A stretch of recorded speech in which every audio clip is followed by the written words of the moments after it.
When I woke up, very confused, she said, "You almost died last night. In fact, no one can believe you were alive."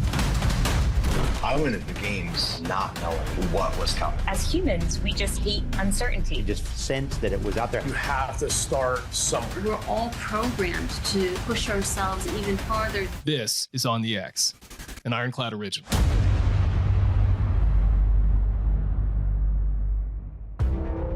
Welcome to On the X. I'm Chris Irwin, and today my guest is Jeff Byers.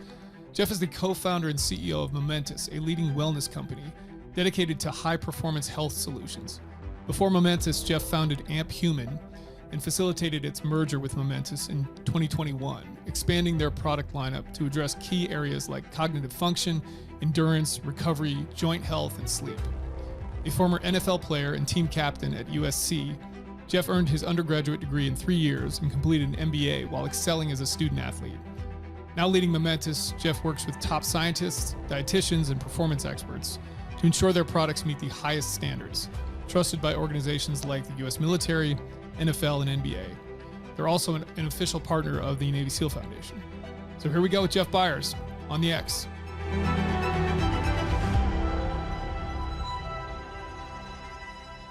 So you were a pretty serious football player, collegiate football player, NFL player.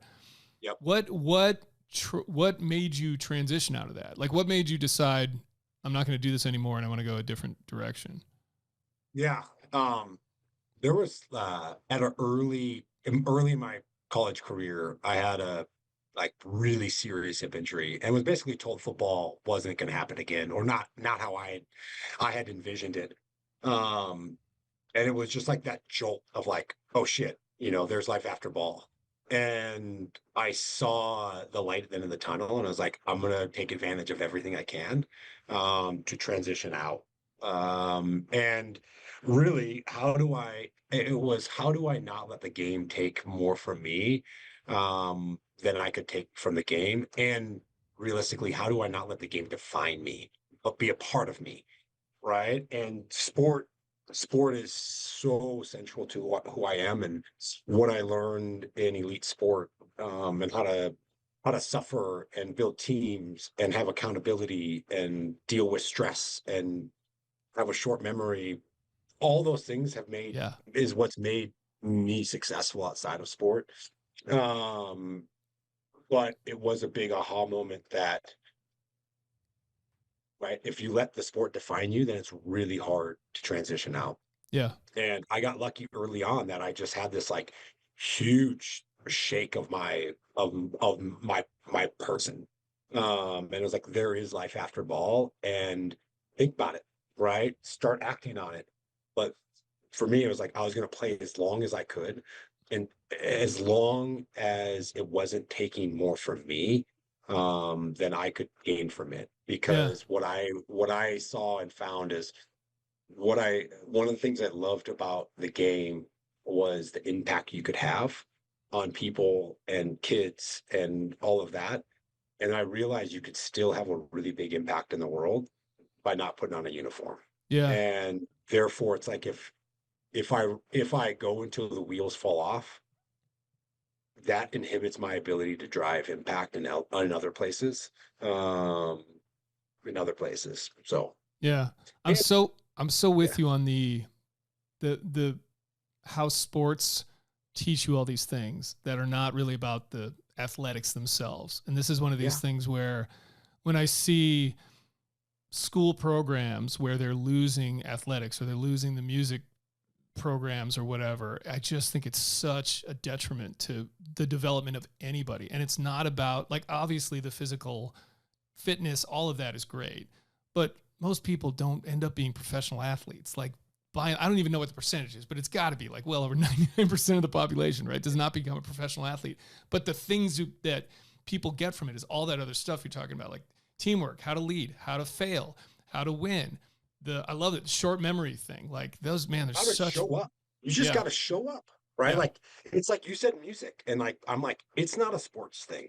It's like having something that's beyond your family unit that you are accountable to. Yeah. Right. Like, you got to go show up to choir. You got to show up to acting, whatever it may be, practice because other people depend upon you. And Yeah. that is how life works. And if you can be in a person that people can like count on, you're valuable. And right now, like there's like very little accountability because we've lost so much of it. It's like you're just an individual at school and then you're part of a Yes. family. And it's like extracurricular things teach us so much and Totally it's so agree. important to kids. And it's like, also, it's hard. And if you want to be good at something, it's really hard. And not everybody chooses for greatness, but you can see that, hey, if I want to do something and get more, I have to actually work. And nothing is given in this world, or nothing should be given in this world. And a lot of people expect it to be. And I think that's a huge challenge when we think about youth. I mean, I have 3 young boys and like they live a pretty awesome life, Yeah. but like they got to earn it and they'll have to earn it. And they see me sacrifice to earn it. They see their mother sacrifice so that they have it. I think that's really important. But anyways, we don't need to go down this rabbit hole. How old are your boys? I have 3 boys too. I'm 10, 8, 6. Okay. Mine are a little older. I have a 17, 16, 12 is my spread, We're just behind you. I'm clipping your heels. Yeah. So amazing. So when you made this transition out of sports into business, did you have an idea of what you wanted to do? Did you have a clear path there? Were you sort of grasping at straws to start? What was the plan? No. Found out what I didn't want to do pretty quick. I think what's really unique is we're all motivated by different things. And so I got my master's in business while I was still playing. Okay. And finance and the capital markets. I was like, oh, this is awesome. Like Wolf on Wall Street. I'm whatever that may be. And I realized instantly that it wasn't who I was. Right. There wasn't a team aspect of it. There wasn't a build. It was like let's just color inside the lines. Right. And I'm not a color inside the lines. I'm like, lines. Let's go break down walls. Like, let's go do something better than it's ever been done before.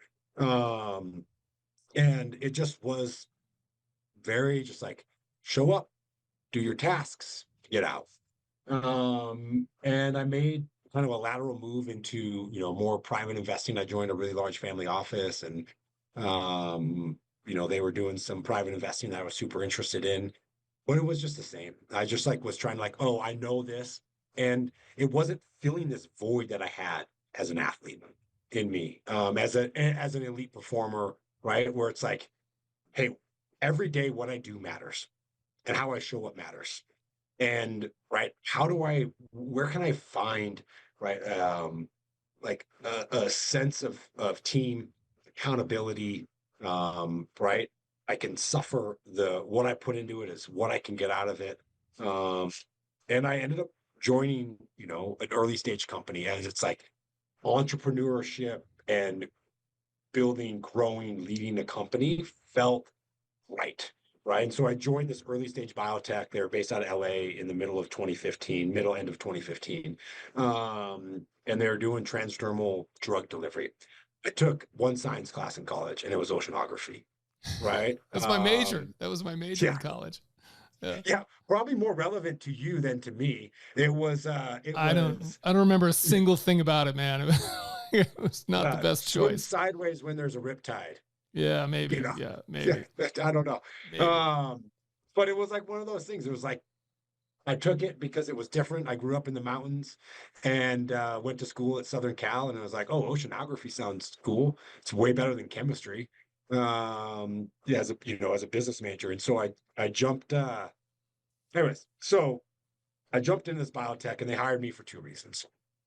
One, they had this idea that they could use this technology outside of medicine. And number 2, they needed help raising money.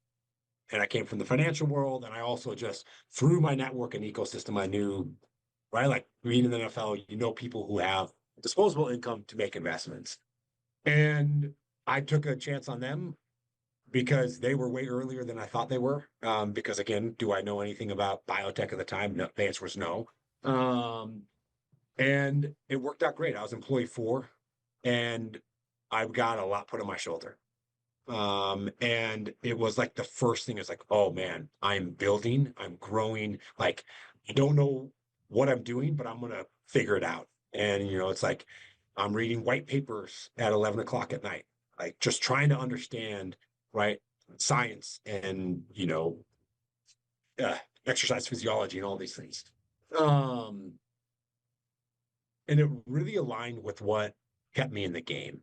And so when I got hurt as a true freshman, so in 2004, I started on the national championship team as a true freshman, and I blew my hip out the last game of the season. When that happened, and then I had 2 hip surgeries and then 2 back surgeries following the following year. So I missed my second and third year of football at school. I really got close with the performance staffs. Right. So the trainers, the strength coaches, the dietitians, the docs, the PTs, right, all kind of became my ecosystem. Right. And I got really interested because it was like, how do I stay in the game? I need to take a different approach. I wasn't just like this young stud bull that was just able to just like show up and crush souls. It was like, oh no, I gotta like actually invest in myself, and I gotta be smarter. Right. I understood the game. I could play the game, but I got to be smarter about how I train, how I prepare, how I take care of myself.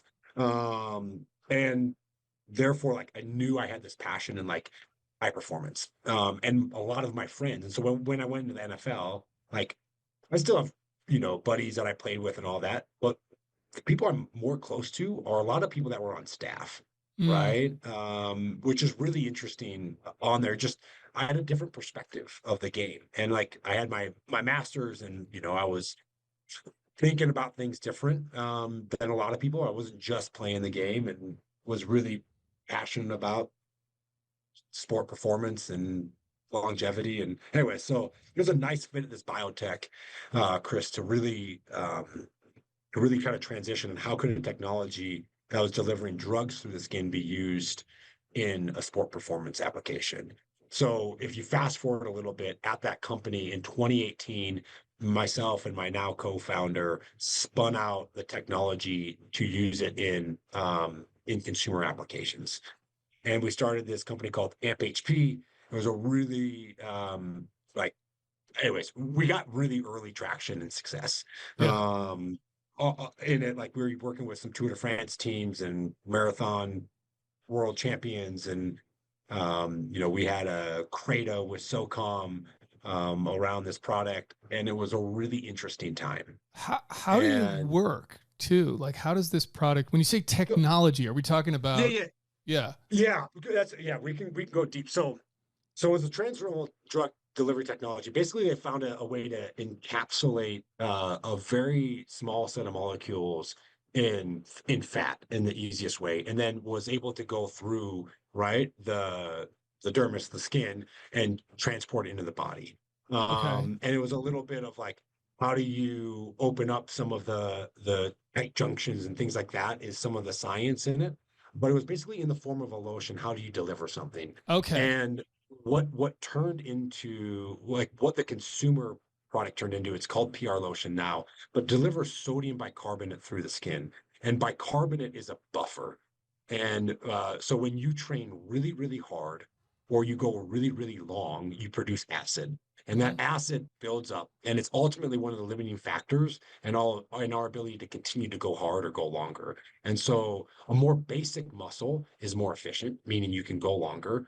But also, if you're at like max threshold, right, at threshold, like, you have to stop and clear, right, acid, and then you can go again. And what bicarb naturally does in the body is help pull the acid, the hydrogen ions, off the muscles, right, off that working muscle, and therefore creates more efficiency by a more basic muscle, or can go harder. Anyway, so we got really early clinical data, but we spun it out, and we actually won a $1.5 million contract through the DoD to further evaluate and kind of develop this product. And so we won that through the U.S. Air Force, their SIBR program. It was really awesome. We did research at University of Connecticut and had some awesome results. And anyway, so this product, PR lotion, you know, I would say as a founder, we had like this, it's going to be huge, right? It turns out not that many people go real hard or really long in this world. And it has this cult following in elite athletes, Okay.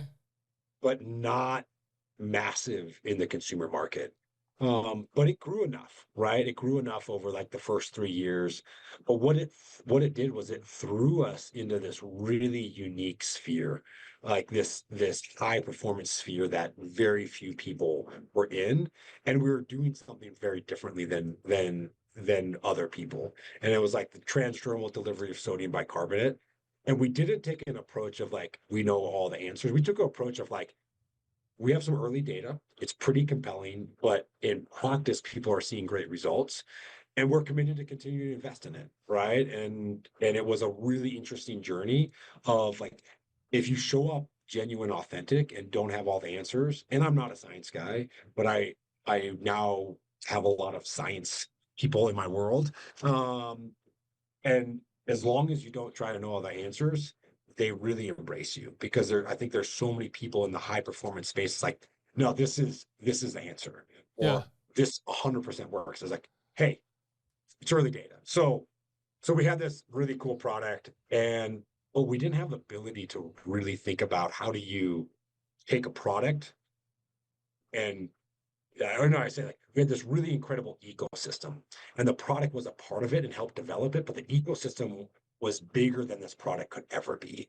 And it's how do you leverage these unique places that we're in and build a performance company around it, and Mm-hmm. not just like sport performance or like military performance, but like performance for life. Like thinking about those people who are achievers and dial and get those people in.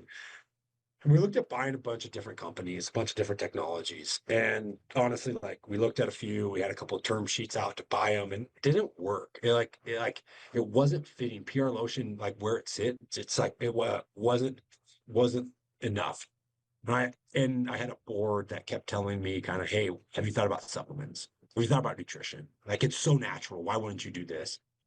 And like Chris, you're probably a lot like me. Like you've probably spent a shit ton of money on supplements Oh, and nutrition. I want to get to this. Well, and I also, just so you know, I ran a beverage company, like a performance beverage company for 5 years as the president. So like, I'm not familiar with the inner workings of the supplement space, so to speak, but like the CPG space and sort of performance recovery is a world that I'm fairly familiar with. So, yeah. So, but like, my ego was, we're a science company, we're a high performance company. And I didn't see myself like running a supplement company. Like, I don't like, there's a lot of brands, tons. It's really messy. There's so much noise. There's no trust. There's no transparency. I was like, we're doing science and clinical research, and we're working with some of the best people in the world. Why would I go make a protein powder? Right? Why would I go do this? And anyways, I had a friend that basically just called my bluff and said, Jeff, your entire life you've used sports nutrition supplements, and you're saying nothing really resonates you. Like there's like really great products, but not brands. And then there's just a bunch of brands with average products. And there's like this huge gap. Dude, there's an opportunity. Like you have this incredible ecosystem, leverage it in a different way. And that started me in a journey in like the middle of 2020 to like say, should we do this? And what I found, Chris, and not that you're surprised, it's incredibly easy to start a supplement company. Like scary easy. Yeah. Um, which is scary to some, which right? is scary. That is right. Scary. Yeah. And it was like we started going down this path. And I literally woke up at one morning and was like, how disingenuous to our brand if we just create another Me Too. But what I found was it was really easy to make a supplement company, really hard to make a best-in-class supplement company, Sure. right? From sourcing, country of origin, right? Certifications, right? And actually having the penetration that you need in the ecosystem we had. It's like, how am I going to go to the 100 pro and college sports teams we sell to and be like, hey, you should buy my protein? Like it just didn't. It wasn't like it's like that's not how it's going to work.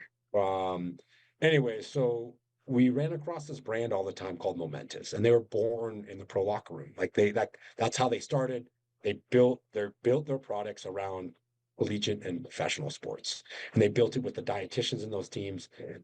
It was like the company was a little smaller than my company at the time, but the majority of sales were in pro and college sports, which, as you know, is a very hard place to break into. You need to have the standards, you need to have the certifications, you need to have the sourcing, you need to have the quality. Like you have to have all these things, and you have to have the relationships with these people, right? And we like we're like, ooh, this would be a way to buy a lot of institutional know-how around country of origin, around sourcing, getting the right manufacturers in place, and kind of skip this early stage where it's like so hard to get right or so expensive and really slow. And so we acquired the Momentous brand in July 1st of 2021, essentially, with this idea of how do we take my company, AMP, who's underlying our network and our resources and our ecosystem and really build the anti-supplement company. Like, how do we take and turn this on its head? And like, if I say there's a ton of brands out there and there's a ton of great products out there, but not a lot of brands with great products, how do we blend those two together and really create something different? Because the category that we play in is billions and billions and billions of dollars. Yeah, for sure. You would think that the population of our society is the healthiest it's ever been. That's a great It's point. it's the exact Yes. opposite. Right. Right. Yep. And I believe it's because, and one of the reasons, like, why is our category not working? It's because there's no trust, there's no transparency, and there's a huge lack of clarity. Right. So it's like you go and they're like, here's 500 things, or here's the one thing that fixes everything. It's like, that's bullshit. That Yeah. is not how anything works. Like doing the fundamentals over long periods of time drives results. It's like that in everything in life, right? And supplements are supplemental to behaviors and lifestyles. They're not a magic pill. They don't fix things that are broken, right? They are supplemental. And I just fundamentally believe there's this gap to like, how do we bring trust and transparency around certifications, right? Around countries of origin, around what actually matters in manufacturing, and also like all the craziness that's in the supplement world. Like there's this law or rule called the 2% rule, right? That nobody knows about, that if it has 2% or less of a formula and is less than 2% of the RDA, you don't have to put it on the label. Like it's like crazy things, right? That I had no idea existed when I was a consumer, and I'm learning as I build the Momentous brand. Anyway, so in 2021 we had this grand vision. They were, they had a handful of SKUs, the Momentous brand. When we bought them, we actually decided to keep the Momentous brand rather than change it to our brand. And we built a ton of products. And one of the things that we had this really deep network. We had won a handful of innovation contracts with the DoD through the SIPR program, and had this unprecedented penetration of pro and college sports. And so it really de-risked the category and de-risked us as a business for people to partner with. And these were some of the thought leaders, like Dr. Galpin and Stacy Sims and Andrew Huberman, and these people that were making, right, tastemakers in the market. And they're like, well, you're different. Jeff, you're different, first off. And the brand and what it stands for is very different. Like we've committed to advocacy work on Capitol Hill. We've committed to certifications. Like we're just like trying to do it really differently. And we also don't believe there should be 500 SKUs in our portfolio, nor should there be one. And that really resonated with people. And so we took these two little brands and we kind of leveraged a really big total addressable market category with unprecedented access and an ecosystem, and we just said, like, smash them together, and let's do this better than it's ever been done before. Let's build the supplement company. Let's just do it. And that's what we did. And, kind of 3 years later, it's been an absolutely insane ride. And I can't believe I'm like blessed and can't believe where we've gotten. As you know, like, on the outside, it looks like, oh man, they're just up and to the right, or they're crushing it. It's chaos. Yeah, sure. That's how of course. It's never straight, always forward.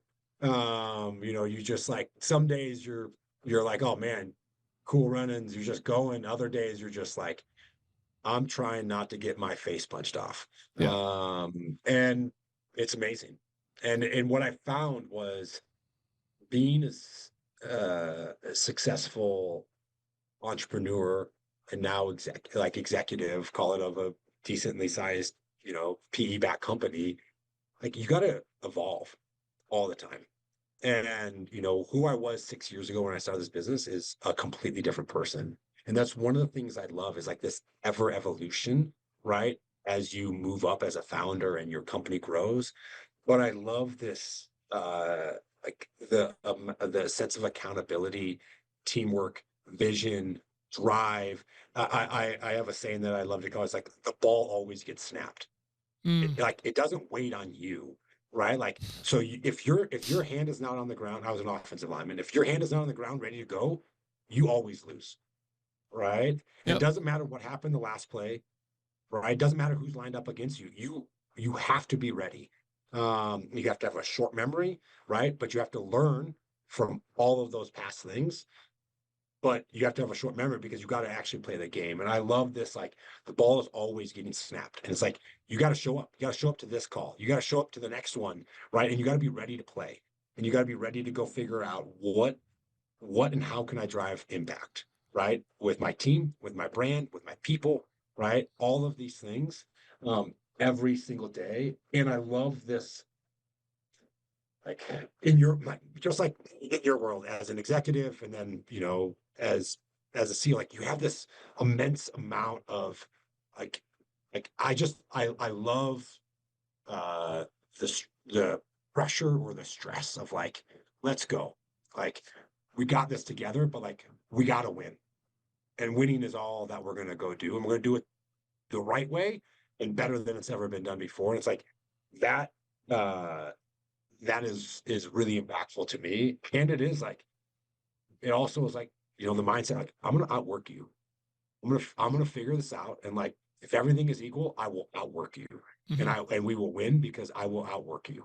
And that mentality has worked well for me here. It worked well for me in athletics. It worked well for me in school. Right. And I love that grind, because my happy place is when I suffer. And not from, like, sadness suffering, but just like the grind of it is like, and with people that I love, is just like, it just makes it very powerful. And which is why I love the stage, or the business ride that I've been on so far. On the X is proudly presented by Mechanics Wear. Known for their durability and comfort, Mechanics Wear gloves are made from top quality materials, offering protection against impacts, cuts, and abrasions. They feature advanced breathability and moisture-wicking technology to keep hands cool and dry during any task. Designed with precision, these gloves provide a secure grip and flexibility, helping users work more efficiently and safely. They've certainly been my personal go-to glove for decades. Mechanics Wear gloves are available at most retailers, on mechanicswear.com, and on GSA Advantage.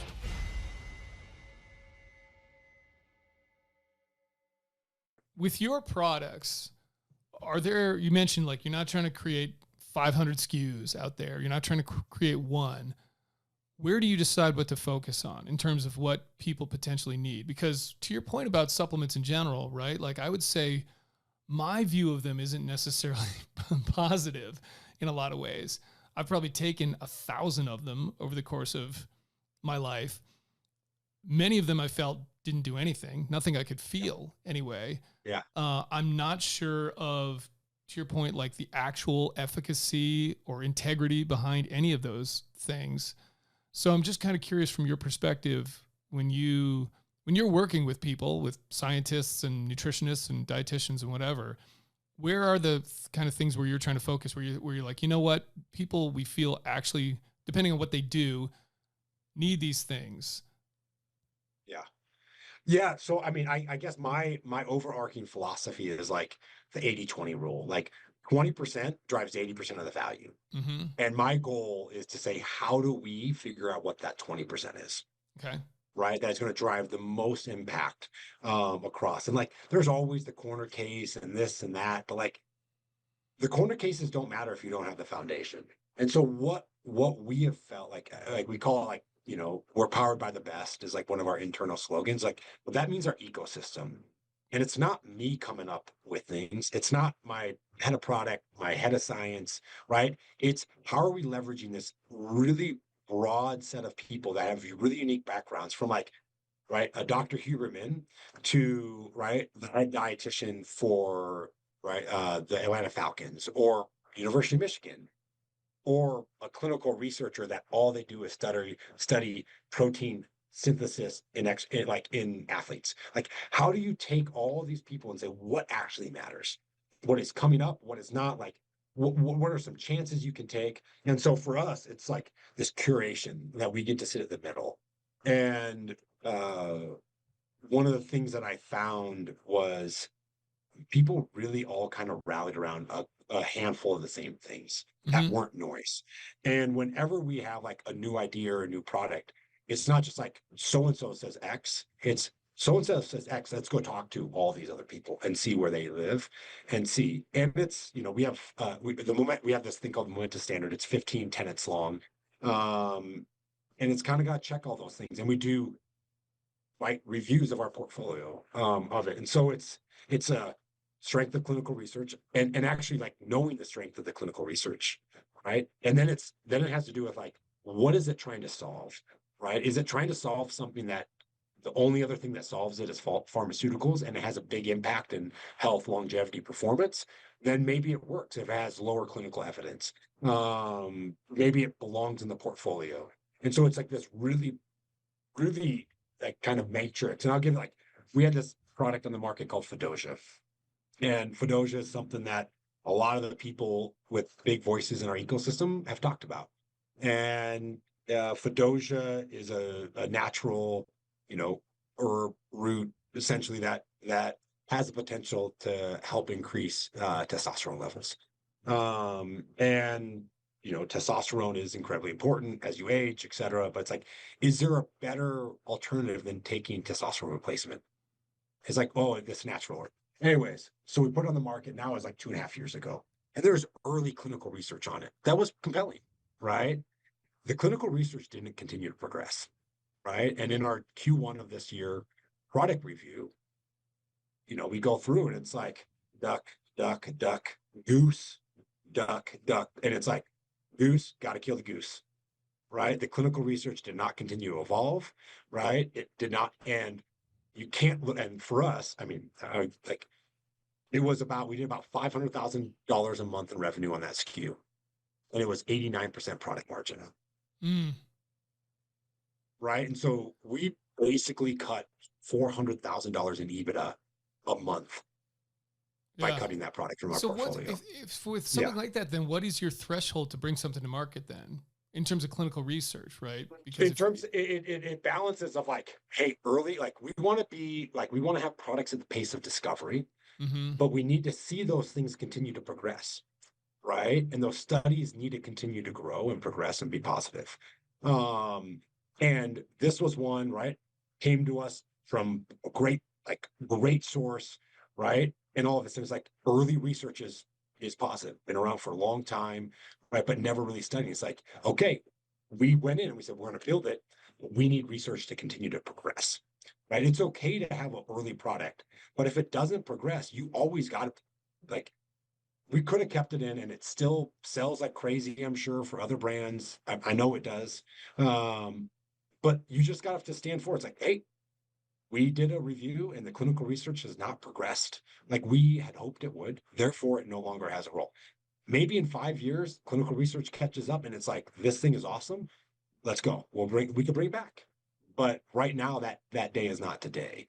And it was a hard decision because, right, I have a set of investors that, Sure. right, like pulling 400K off your bottom line is an incredibly hard decision.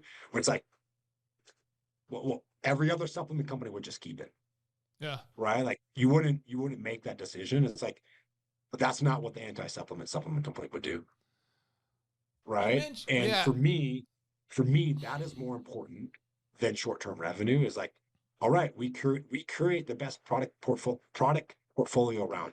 We believe that was in there. Our belief no longer exists, right? Would have been way easier just not to launch it in the first place. Yeah. But like, because it hurts when you have to take away profit.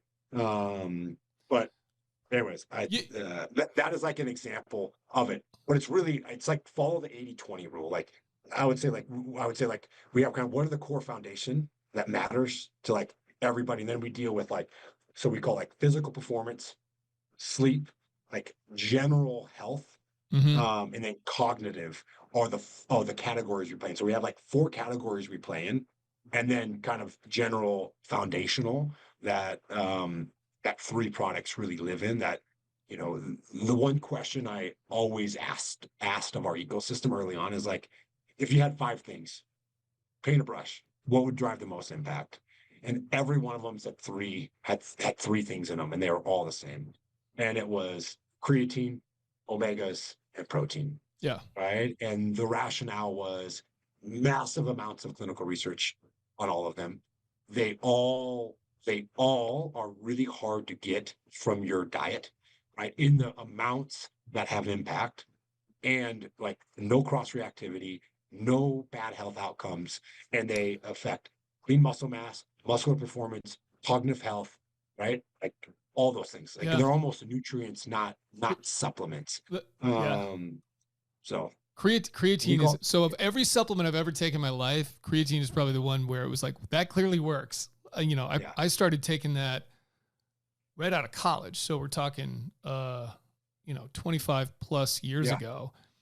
Yep. And it was like, holy shit. I mean, to the point where you're like, is this legal? Like this, yeah. Right. I'm throwing 10 more pounds on the bench press. Like every time I get under the bar, I'm assuming some of the, I don't know what the technology, whatever, has kind of progressed in that regard. Because the issue that I always had with it was I couldn't really run. I would get cramps, and it was like, I was retaining so much water that it was like impossible to do endurance stuff. So creatine has evolved a ton, right? Yeah. And part of it is like the amount you were taking was probably way too much. Probably. On there, like, it's like you should be taking 5 to 10 grams max per day. Right. And now it's a huge in endurance sport. But what they found on creatine is cognitive function. Mm-hmm. Yeah, no, right? I wanted to ask you about this because I read this in an interview that you'd had. Yeah, go on that, on the cognitive aspect. I mean, so basically, how do you think about creatine? Creatine really helps. So creatine is just a basic amino acid. And it's all around like cellular health and cellular efficiency. In it. And so creatine, the best, like I'm a knuckle dragger caveman. And how I take what the smart people tell me about creatine. Creatine is basically you take crude oil, which is fuel, and then you take creatine and it helps convert the crude oil into energy, right? Into gasoline that we can actually use. And so it's helping that, but it's like helping the efficiency within the cell. So it's basically making the engine a little more efficient. And our brain actually prioritizes creatine because it's a huge consumer of energy, right? It needs, and like it just to function and work, our brain demands it. And so creatine is a preferred substrate in our brain, right? But also really beneficial in our muscle fibers when we think about like cellular efficiency and energy. Like that's why, hey, I'm getting stronger faster. It's because our muscles are more efficient, able to do more. On there. And so really the last like 20 years of research, like creatine as a performance muscular aid, like that science is old and known, right? Yeah, right. Yeah. Like no long-term implications on it. There was a time when people were like, oh, this is like steroids. Oh, this is bad for your liver or kidneys. And all of that's been debunked, right? And now now it's like creatine, right, for long-term cognitive health, for TBI, like it's shown to be neuroprotective, Okay. right, and reduce the symptoms post-concussive, right? There is research around it around Alzheimer's and Really? dementia. Like it is an insane. Like there's awesome around male fertility and female health, but like I like it is because it's fundamentally affecting cellular health and efficiency. It has really broad applications. But where we see it most used, and like we've been lucky to do work in your old community, is like they're thinking about how do we use this from a neuroprotective standpoint. Yeah, Yeah. great, it has physical performance benefits, but like how do we protect the brain, right? And how do we give the brain the best chance? Because just like in football, in your old world, you can't avoid concussive impacts. Yep. You can't. And therefore, how do we better like make equipment better? And how do we better like make sure that you have everything on board in your body that you need when one of those things do happen? Which is a really interesting take. But then it also has like this long-term brain health implication, right? Of like, hey, creatine in your brain, right? Like I've taken a ton of hits. Like fundamentally, one of the most important things that you can have is like, how are we taking care of our brain? Because like my downfall, like whatever, like my body's gonna fall apart, but they'll fix that with hammers and saws and screws and nails. But like this thing up here, Yeah. you and me, I put mine through the ringer, as I'm sure did you. Yeah. And we're both lucky because we also know people that aren't in the situation that we are, that reacted differently, they had some changes in their brain that, right, some are not here and others are really struggling, by doing something that they loved with people that they loved. And we are lucky that we aren't those people, that came out of it pretty clean. This episode is brought to you by Protekt, a veteran-owned company dedicated to wellness and quality. If you struggle with sleep, check out Protekt Rest, a natural anti-anxiety sleep supplement designed to help you relax, sleep through the night, and wake up refreshed. Unlike melatonin, it's free from drowsiness and hormone disruption and is non-habit forming. It's also safe to use alongside other medications. Our producer swears by it. After years of relying on melatonin, she found Protekt Rest provided even better sleep. So if you'd like to try Protekt Rest, go to protekt.com/onthex. That's protekt.com/onthex. I saw a thing too where you were talking about the difference between male and female needs when it comes to supplements. How stark of a contrast is there? I would assume that there's some overlap where everyone sort of might need the basic stuff, but then are there specific supplements where you're like, we really feel like men need these, women need these, or in different amounts? Yeah. I would say what, and Stacy Sims has been like one of the thought partners we leverage a lot in this, and she's a leading researcher and thought leader in women's/female physiology. Okay. And especially as women age. And they definitely need different things in different amounts. Right. When we think about male hormone profile as we age, right, our testosterone just does this, right? It's just like this slow walk down the hill. And the hormone cycle of a woman is very different, right? It's like this during a month, right? And then post menopause, like all craziness. And so there are different needs and different ways to treat it. And like by no means am I an expert on it, but like iron is more important for women, calcium is more important for women. Vit D at times can be more important for women. But what Stacy, right, like I think part of the challenge is like, this whole turn is like, women need to also strength train, right? And that's like this whole push. And because the biggest challenge is women lose so much body mass as they age.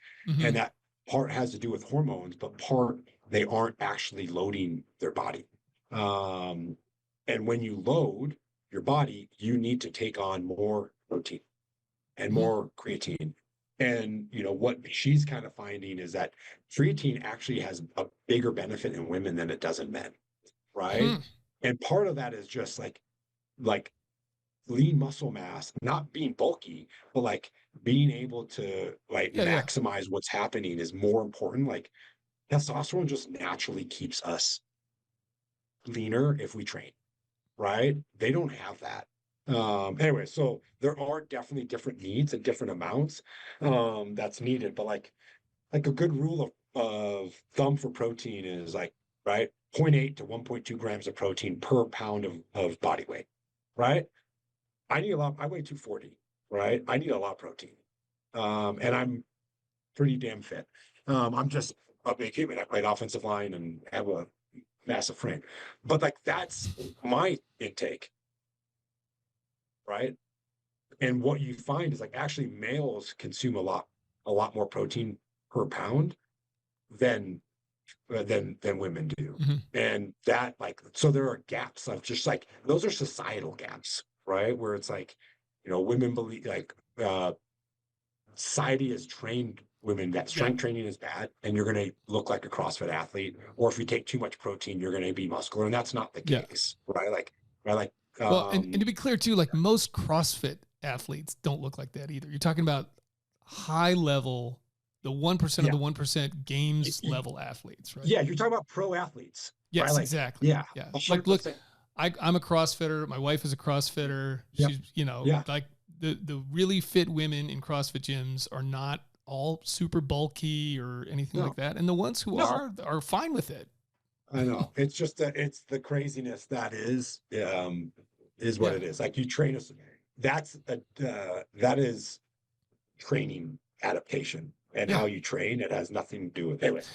Hey, It's a really interesting, it's a really interesting thing. And one of the spaces that we actually don't know, we society, we haven't, we haven't researched women very much, right? And when you think about almost all, like even go to the pharmaceutical space, most of the pharmaceuticals and the dosing around women is just it's like a a percentage small of man. men, right? Yes, exactly. Yep. Yeah, you're Yep. just you're like a 120-pound man. Okay, we'll give you that. Yep.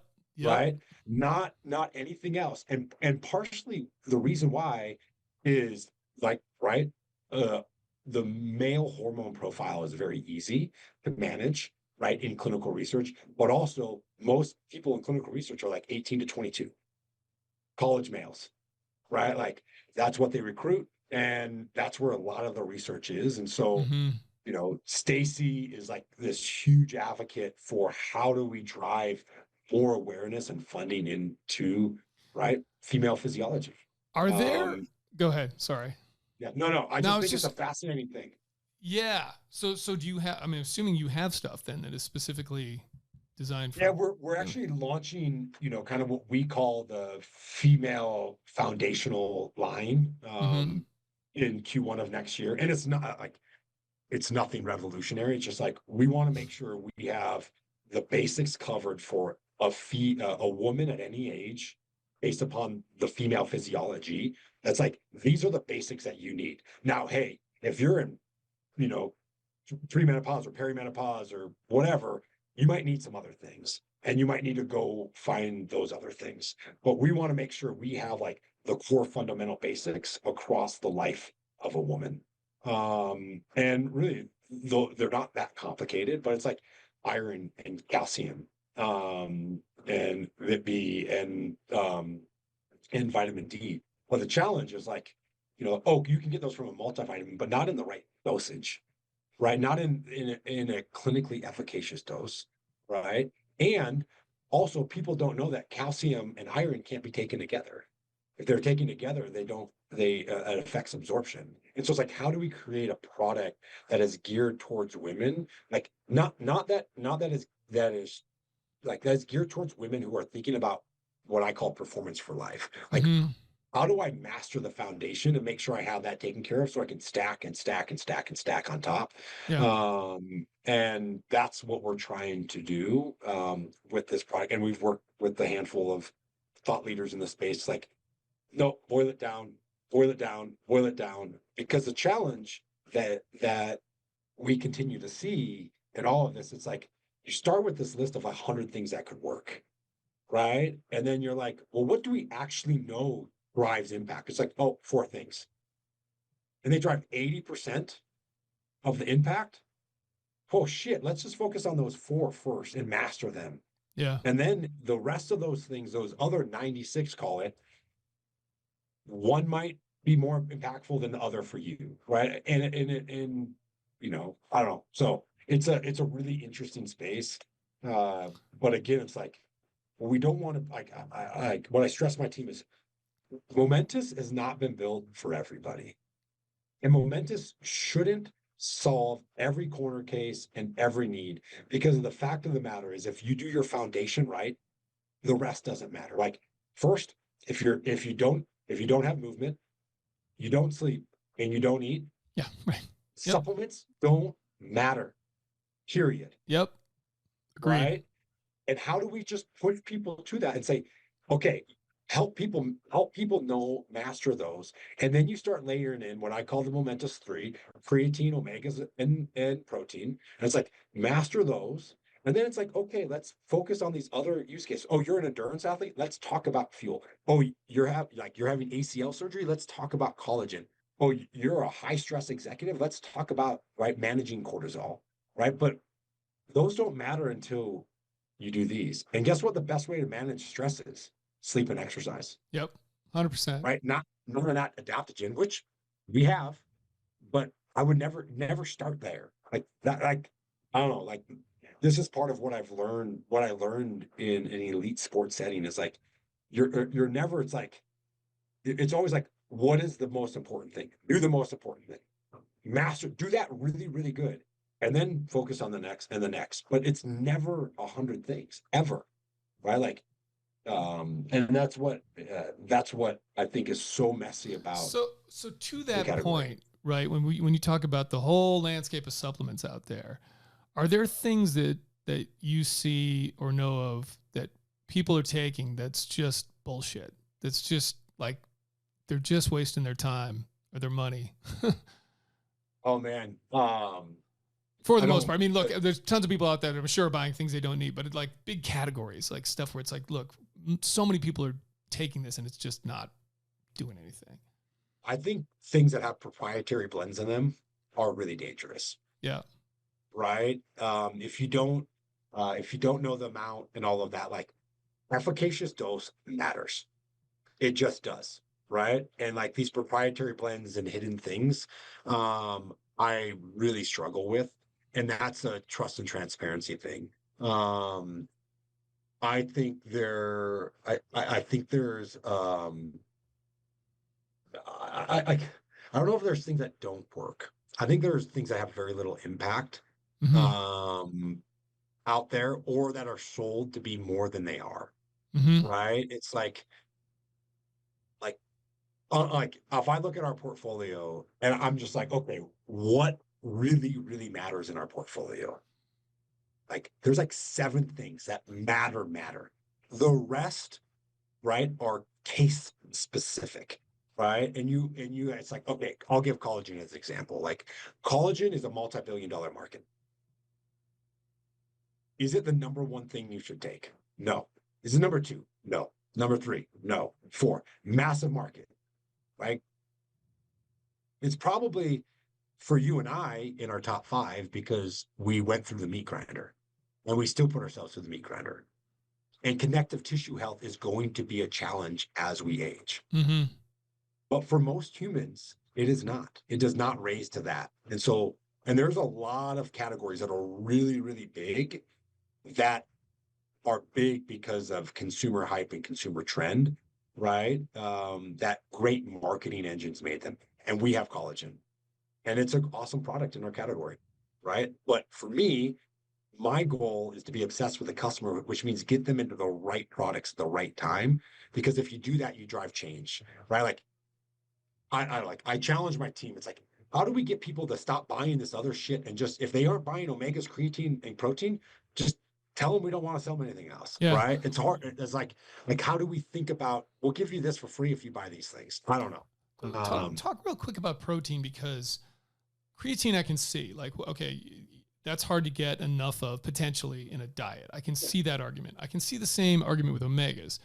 Protein I struggle with because it seems to me it's pretty easy to eat a lot of protein. So why is that? But this is where I'm less like, when I talk to the dietitians, they're like, protein is not a supplement. Protein, like, this is just protein. Like, this is milk. When you think about whey protein. But so I guess I'd use for my example, like 0.8 at the low end, 0.8 grams per pound of body weight, right? Is roughly 200 grams of protein a day. Yep. That is actually pretty hard to consume. What does that look like? Actually, that's a good question. So yeah, good point. What does that look like if I'm going to eat meat? Oh man. What is that? I don't call it like a hamburger has 20 grams of protein. Oh, really? Okay. Yeah. So is it not the like 200 grams? Yeah. It's I have a to lot. do it. Okay. Okay. It's hard. I mean, it's like, hey, like I drink, I drink a slate a day, right? Which is like a 20 grams of highly filtered milk or close to, and I drink 40 grams of protein from Momentous in a shake. Like, so I'm taking 60 grams of protein from, right, call it highly filtered milk, right? It's just like, I'm choosing to get my protein. Could you get protein from chicken, boom, all those things? Yes, it's just a little hard. It's just, not that you can't. It's impractical to do it at the levels you do.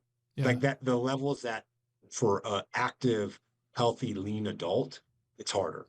Yeah. Right. Not that it's not possible, right, on there, but that's why it's so funny when we talk, like when you talk to a nutritionist for a professional team, they don't even consider protein a supplement. They're like, no, protein is just a staple. Like, whey protein is not a supplement; it's a food. Which is a unique approach, but like, I don't think consumers feel that way on there. But it's like, yeah, you can eat a lot of, and you should get as much protein as you can from whole foods. But also, for me, if to eat 80 total grams of protein from red meat also probably has some negative health implications. But also, what you find is it carries a ton of other calories, right? And for me, I don't need, like whey protein isolate, which is the like premium, most highly filtered form of whey protein. It has no fat in it, right? And even like a 95% lean burger, right? You're still carrying real amounts of fat. Like, I don't need more calories on board. I need more protein on board. And anyway, so protein is a super interesting one that I think the market is shifting on, but it's interesting because I never thought of it as a food, and our dietitian's like, just think of this as a food. This is just a food, not a supplement. And it's like, hey, yeah, if you can eat it in meat, eat it in meat. If you can eat it in whatever, eat in whatever. Yeah. But this is, it's like drinking a chocolate milk after your workout, just minus the sugar and fat. You mentioned earlier about how easy it is to make supplements at a supplement company. Why is that? Is it just like the wild, wild west? I mean, I'm assuming this stuff is regulated, right? This is the FDA regulates supplements? It is not regulated. At all. No, that's not at all. So basically, like the FDA oversees it. They don't regulate it. Okay. And so you don't have to comply. Like, you can't put certain substances in that are drugs or not approved. And so basically, if it's a drug or has a drug application, it can't be a supplement. Okay. And a great example of this is like NMN. Technically, people are still selling it as a supplement, but it's in investigation for a new drug application, and technically, it's against the law to sell it. Okay. It's still sold everywhere. Why? Because the FDA doesn't enforce or police. And that doesn't make it a bad or a good thing. It's just what it is. But then there are no standards in terms of how you manufacture, how you certify, where it's coming from, right? And the transparency of it, like, on it. So, I mean, there's like, you can Google search, like, studies that have been done on, 600 supplements. And it's like, how many of them actually contain what they say they contain? and in the right amounts and doesn't contain anything banned. Like, oh, 40% failed of supplements tested. And that's because there's no governing body overseeing and no like regulatory of like how this is going in. Like all you do is have to test for like lead, arsenic, right? These basic things that like, cool, you didn't make it in your old lead bathtub. Awesome. Yeah. On that. So, and I also think when I think about our category in our industry, it was built out of all the right reasons. And so before the mid 90s, supplements lived, right? Like there was like homeopathic medicine and there was medicine and food. And so there's no way for like a vitamin D to live, right? And actually say vitamin D can help do X, Y, and Z. And so there's no ability to make claims. And so it was truly the Wild West back then. And so the Deshay Act was made in the mid 90s to basically allow supplements to exist so that you can make claims against the substances. Now, how much are they policed? Hardly at all. And like you could make a claim off one clinical research paper versus right like drugs you need to go down this whole route, and foods you can't say like on a package of ground beef you can't say right a fundamental building block of all cells in your body, right, great for recovery and strength. You can't say those things about food, but you can say them about supplements. And then the really big thing that I've learned about the supplement space that is crazy to me is country of origin and sourcing. Yeah. And about, I'll make a generalization, but it's close enough. About 70% of all raw ingredients come from China. Doesn't surprise me. Which is scary as shit. Scary as shit. Right? Like to me, as a consumer, I don't ever buy any food sources from China.